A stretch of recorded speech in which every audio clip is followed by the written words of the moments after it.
हरिः ॐ। वक्रतुण्ड महाकाय सूर्यकोटिसमप्रभ निर्विघ्नं कुरु मे देव सर्वकार्येषु सर्वदा।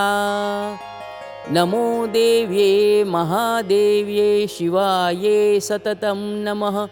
नमः प्रकृत्ये भद्राये नियता प्रणतास्मताम्।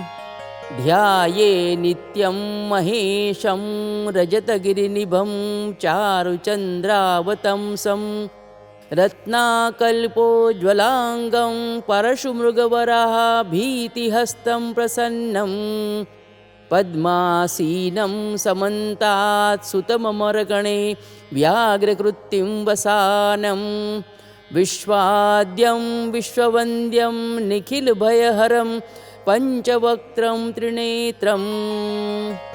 इति श्रीगणेशाम्बिकाभ्यां सह श्रीमहारुद्राय नमः।